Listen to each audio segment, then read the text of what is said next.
본문 말씀을 가지고 하나님을 경외함이 뛰어난 삶이라는 제목으로 이 말씀을 함께 나누겠습니다.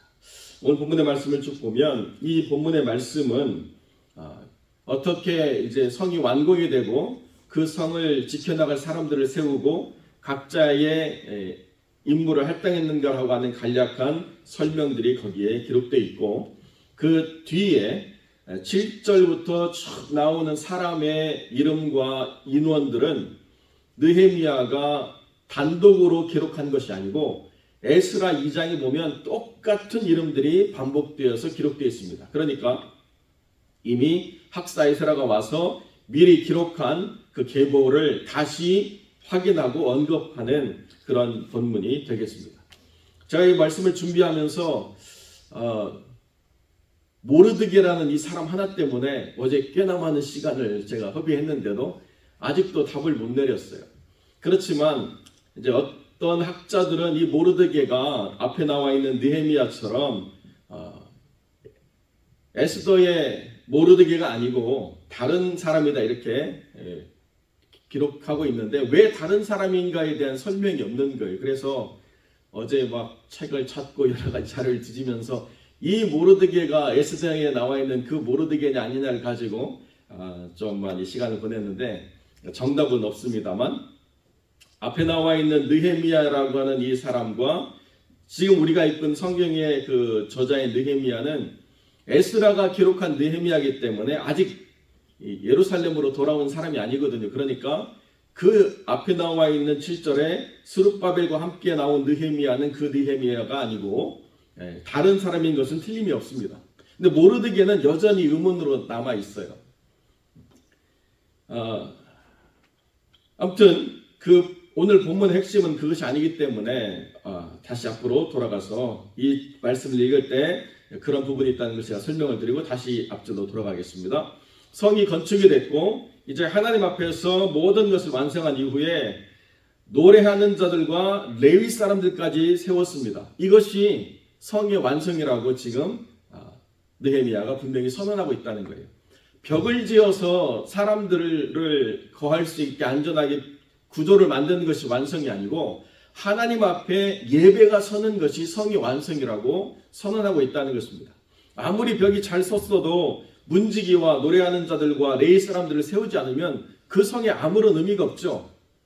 그 성이 성으로서 의미가 있는 것은 단단한 구조를 가지고 어마어마한 큰 규모를 가지고 뭔가 대단한 사람들이 모여 살기 때문에 의미가 있는 게 아니라 그 성에 모인 자들이 하나님을 경배하고 하나님께 예배 드리는 자들로 세워질 때 비로소 그 성은 의미가 있는 성이다. 이래야 마침이 되는 것이다. 이렇게 우리가 이야기할 수 있게 되는 것입니다. 그러니까 이 하나님의 교회도 무엇이 완성이냐라고 이야기하면 건물이 갖춰지고 여러 가지 프로그램들을 진행할 수 있는 시스템이 완공이 되고 또 사람들에게 알릴 만큼 잘 설비된 무언가가 있어서 우리 교회는 완성이다라고 말할 수 있는 게 아니라 하나님을 찬미하는 자들이 서고 하나님을 경배하는 자들이 온전할 때, 그리고 문지기의 역할이 바르게 설 때 이 교회가 완성이 되었다라고 하나님 앞에 말씀을 드릴 수 있다는 것입니다. 그러니까 많은 교회들이 성전을 짓고 난 다음에 헌당 예배라고 하는 걸 드리죠. 이제 건축이 다 완공이 되고 건축에 들어간 모든 돈을 다 지불해서 이제 빚을 없이 했대라고 할 때에 모든 교회들이 헌당 예배 해가지고 기뻐하는데요. 물론 거기까지 나올 때 성도들의 수고와 노력이 있었기 때문에 그것을 함께 기뻐하는 귀한 자리가 되는 것은 맞지만, 영적으로 헌당이라고 하는 것은 페이먼이 다 끝났기 때문에 헌당이 아니라는 거예요. 온전히 그 헌당이라고 하는 사실을 하나님 앞에 선포할 때는 문지기와 노래하는 자들과 레위 사람들이 선 것이 가장 중요하다는 것입니다. 문지기는 뭔가 하나님 앞에 구별되지 않은 자들이 이 성을 더럽히는 것, 이것을 허용치 않는 사람들이 바르게 서는 게 문지기 역할 아니겠어요? 제가 한국에 갔더니 교회 들어오는 입구에 크게 아주 배너를 붙이고 아주 그 포스터를 붙이고 크게 써놨어요. 신천지 출입 금지. 이단 들어오지 말라고 막 광고를 굉장히 해놓는 거예요. 요즘 이단들은 자기들끼리 노는 게 아니고 자꾸 교회로 들어와가지고 사람들을 미혹하고 어지럽히기 때문에 진짜 문지기의 역할이 바르게 서야 되는 거죠. 그래서 너무 심해가지고 정말 열심히 일하는 분도 오해받을 때가 있어요. 저 사람 신천지 아닌가 막 이렇게 평가받을 때가 있더라고요. 그렇게 교회가 지금 오염되어 있기 때문에 정말로 예배드릴 사람들이 교회에 나오는가, 정말로 하나님의 안에서 걸어갈 구별된 자들이 하나님 앞에 오는가라고 하는 그 자기지킴이가 필요한 세상이 됐다는 것입니다. 이때도 그렇다는 거예요. 혼합되어 있을 때, 분별이 불분명할 때, 그때 문지기의 역할이 바르게 서야 되고, 하나님을 찬미하는 자들과 온전한 예배자리 서서 이 하나님의 성이 하나님께 예배하는 자들로 온전히 세워질 때 비로소 완성이다, 건축이다라고 하는 말을 분명히 선언할 수 있다는 것을 우리가 보게 되고, 그리고 난 다음에 이 성을 누가 다스릴 것인가라고 하는 중요한 주제를 갖는데요.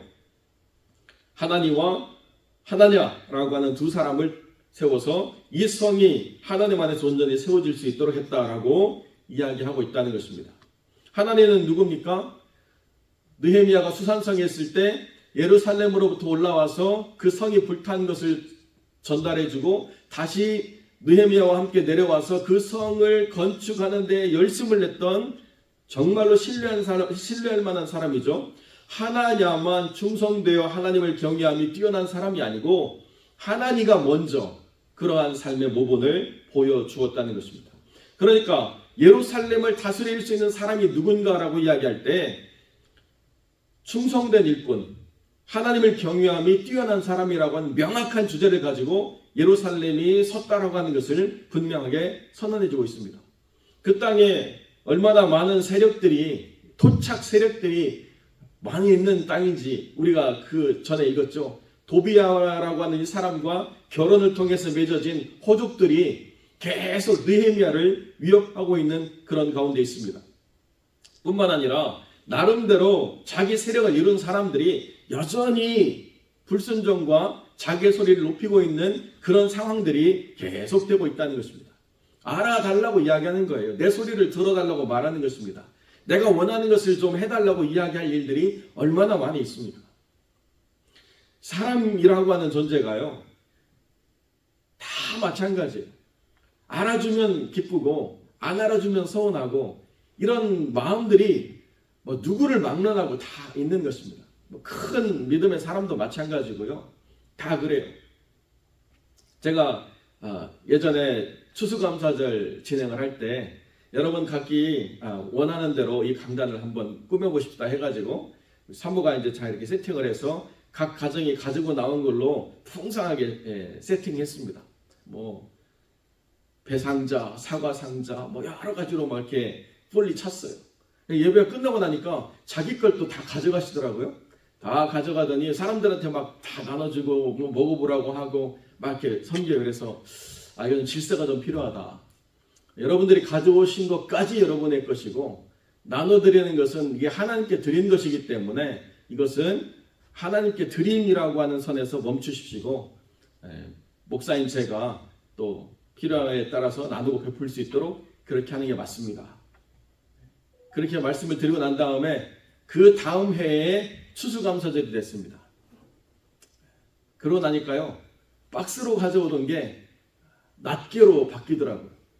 배상자가 배 하나로 바뀌고 사과상자가 사과 하나로 바뀌고 너무 갑자기 초라해졌어요. 왜 그런가? 내가 가져온 거 먹어보라는 거예요. 내가 가져온 게 맛있다고 이야기하고 싶고 내가 가져온 게 좋은 거 했다고 말하고 싶고. 그런데 목사가 하면 누가 가져왔는지가 불분명하지 않습니까? 근데 왜 그렇게 할까요? 누가 가져온 것이 잘됐다 못됐다를 평가하고자 하는 그런 소리가 나지 말라는 거예요. 하나님께 드린 것이기 때문에. 저때 다행히도 여기 교회는 김권사가 없으니까 김권사가 가져온 사과가 좀 질이 떨어지더라 이런 평가하지 말라는 거예요. 그때 박권사가 가져온 배가 좀 떨어지더라 이런 이야기 하지 말라는 거예요. 다 기쁜 마음으로 하나님께 드림이 됐으니까 그 다음에는 누가 드렸든지 함께 나누는 자리는 얼마든지 함께 하지만 누구라고 하는 사람이 잘했다 못했다 평가받을 이유도 없고 드러날 일도 없다. 이건 하나님께만 드림이 되는 것이다. 여러분,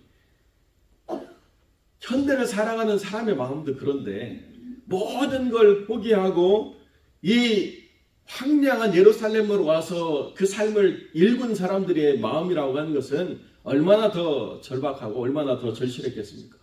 그렇지만 사람의 소리가 드러나지 않게 하기 위해서 이 예루살렘이라고 하는 땅을 다스릴 사람들을 세울 때는 충성된 사람, 하나님을 경외함이 뛰어난 사람이라고 하는 기준으로 세워져야 되고, 느헤미야라고 하는 하나님의 사람과 함께 이 모든 개혁을 이룰 수 있는 순전하고 오히려 세력이 없는 구별된 사람을 세우는 것이, 이것이 하나님의 거룩한 뜻을 담아낼 수 있는 중요한 선택이라고 가르쳐주고 있다는 것입니다. 내 동생이라서 신뢰하는 게 아니고 내가 마음대로 부릴 수 있는 사람이라서 내가 세우는 게 아니라 분명하게 충성에 대한 기준이 서고 하나님을 경외함에 대한 명확한 근거가 뛰어난 사람들을 세울 때에 그 다음의 일들이 진행이 될 수 있다는 거예요. 어떤 일들이 진행됩니까? 성문을 열고 닫는 일들을 자기 마음대로 하는 사람들이 서면 안 된다는 거예요. 돈 받고 열어주고 아무나 들여보내고 그러다가 성문이 망가지고 여러 가지 어지러움이 발생하는 일들을 벌이지 않을 그런 일들을 명확하게 해서 구별된 사람이 들어오고 열고 닫는 것이 명확하고 성을 지켜나갈 수 있는 기준을 따를 사람들을 분명하게 세우고, 그 예루살렘 거민들이 각각 자기 순서를 맡아서 예루살렘을 성을 지키고, 순서를 맡지 않은 사람은 자기 집 맞은편을 지키도록 하는 그러한 조직적인 흐름을 세울 수가 있었다는 것입니다. 힘 있는 사람이 와가지고 아무 때나 성문 열으라고 하면 아무 때나 성문 열어야 되는 거예요. 누구든지 들여보내라고 이야기하면 자기가 원하는 사람들 들여보내야 한다는 것입니다. 그러다 보면 도비야의 사람이, 산발랏의 사람이, 겟셈의 사람이 들어와서 그 성을 어지럽히고 엉망을 만드는 일들이 발생하기 때문에 어떻게 보면 느헤미야가 불편을 감수하고라도 이렇게 하나님의 사람을 세우는 것이 이 땅을 정결하게 하는 일이다라고 분명히 깨달았다는 것입니다. 그렇기 때문에 사랑하는 성도 여러분, 교회는 어떤 사람들이 세워져야 되느냐? 충성되고 하나님을 경외하는 사람들이 세워져야 돼요. 어떤 면에서는 좀 답답하더라도 원칙과 질서를 따르기를 기뻐하는 사람들이 서야 되고, 그 사람들이 서서 각기 자기 맡은 임무에 충실할 때 비로소 교회는 그 모든 영적인 위협으로부터 온전하게 구별된 하나님의 나라를 세워갈 수 있다라고 이야기해 주고 있다는 것입니다. 거기에 모인 사람들이 스룹바벨 때부터 돌아와서 그 땅에 머문 사람들이에요. 적어도 느헤미야가 와가지고 이래라 저래라 하기 전에 벌써 그 땅에 내려와서 그 땅의 모든 것을 일구고 세우는 그런 사람들이라는 것입니다. 그런데 그럼에도 불구하고 살다 보니까 어떻게 됐어요? 그런 도비야와 같은 사람과 세력을 같이 만들어서 뭔가 자기 힘을 세우려고 하고, 또 이스라엘 사람들을 종으로 삼고 이자놀이 해가지고 그 어려운 가운데 있는 성도들을 돌보지 않고 그런 문제들을 막 만들어내는 모습들을 볼 때 개혁이 필요했던 거고, 그 개혁을 이뤄가는 사람들은 충성되고 하나님을 경외함이 뛰어난 사람들만이 가능했기 때문에 오히려 불편함을 감수하고 오히려 소수의 사람들과 손을 잡고 이 개혁을 이루어갈 때 모든 사람들이 어떻게 생각하느냐? 아, 이것은 하나님이 이루신 일이다라고 알게 되는 역사가 우리 지난 설교에 이어서 또 이렇게 진행이 될 수 있다는 것입니다. 크다라고 말하는 사람들, 대단하다고 말하는 사람들이 참 양날의 검인 것을 우리가 분명히 압니다. 제가 개척할 때 어떤 장로님이 저랑 같이 개척하고 싶으셔가지고 개척을 함께 했는데요. 그분이 이전에 어떤 그 교회 오랜 봉사에서 그런 소리를 많이 들으셨대요. 아, 이 교회는 그 장로교회라고 하는 소리를 많이 들으시고, 무슨 일만 있으면 당연히 그 장로님 교회니까 그 장로님이 돈을 내서 하겠지, 이렇게 자기만 바라보더라는 거에서, 아, 내가 이 교회를 더 이상 섬겨서는 안 되겠다, 이 교회가 하나님 영광이 되지 않는구나 하고 그 교회를 나오셨던 그런 경험을 얘기하셔가지고 그 장로님과 함께 이렇게 교회를 섬기기 시작하면서 절대로 내가 드러나지 않게 해주십시오. 그래서 알겠습니다 하고 절대로 그분이 드러나지 않겠더니 또 너무 드러나지 않았는지 또 시험에 드셔가지고 또 나가시더라고요. 여러분, 어디가 가운데인지 모르겠어요. 절대로 드러나지 않는 것과 어느 정도 드러나는 것, 아니면 정말 그분만 드러나는 것, 그 사이에 어느 중간에 서야 되는지 제가 아직도 잘 모르겠어요. 사람을 기준으로 놓고 보면 어디서 서야 되는지 잘 모르는 상황들이 많이 있게 되는 것 같아요. 잘 믿고 잘 사는 법 해서 여러 목사님들이 나와가지고 이야기하는데 쭉 들어보면 역시 사람을 기준으로 말하니까 여러 사람들의 마음에 혹하긴 하지만 하나님의 기준에 미치지 못하는구나 하는 이야기를 다시 생각하게 돼요. 지옥이 있느냐 없느냐 명확하게 말을 못해요. 왜 지옥이 있느냐 없느냐 가지고 싸우냐요. 예수 믿고 구원받는 것만 이야기하지 지옥이 있냐 없냐는 부차적인 문제라고 이야기하더라고요. 그 공부 많이 하시는 목사님이. 아니 그럼 주님이 지옥도 없는 우리를 위해서 내려오셔가지고 그 고난받으시고 십자가에 못 박혀 죽으시고 부활하실 이유가 뭐가 있습니까? 지옥이 있냐 없냐는 주님이 오셔야 되느냐 마느냐 하라고 하는 본질적인 질문의 조건이거든요. 근데 그게 부차적인 거래요. 그것 가지고 있느니 없느니 따지지 말고 그냥 하나님 잘 믿다가 천국 가면 됩니다라고 이야기하는 게 절반의 복음이에요. 여러분, 절반의 복음이라는 게 온전한 복음입니까? 사람을 기준으로 하니까 자꾸 타협하게 되고 말씀도 혼란해지는 거예요. 그럴 바에야 사람들에게 논리적으로 맞지 않는다라고 비난받고 원망의 소리 듣고 편협하다고 얘기 들어도 하나님 기준에서 명확한 걸 선포하는 게 차라리 낫다는 거예요. 복음도 그렇고 사람을 섬기는 일도 그렇고 비록 내가 모든 사람을 만족시키지 못한다 하더라도 하나님 마음만큼은 내가 분명히 세우겠다라고 기준을 내릴 때에 그때 비로소 하나님의 교회가 온전히 설 수 있다는 것입니다. 사랑하는 성도 여러분, 아직도 저는 사람의 마음을 잘 맞추는 데 있어서 중간이 어디인지 잘 모르는 목사입니다. 앞으로도 제가 사람의 마음을 잘 맞추기에는 미흡한 목사일 것 같아요. 그런데 저는 하나님 한 분의 마음에 합하기를 선택하고 부족하더라도 그 뜻을 따라가기로 마음 먹고 섬기기를 원하는 그런 목회자이고 싶습니다. 어떤 사람, 어떤 대단한 사람이 그 땅에 있다 하더라도 충성되어 하나님을 경외하는 사람들과 하나님의 교회를 세워가는 것이 맞다라고 선택하고 싶습니다. 우리 모두가 다 그런 동일한 기준을 가지고 세워져 갈 때 사람의 이름이 높여지는 것이 아니라 하나님의 영광을 받으시고 하나님의 뜻 안에서 교회가 온전히 세워져 가는 그런 복된 인생으로 우리 함께 세워져 가는 귀한 사람들이 되시기를 주님의 이름으로 간절히 축원드립니다.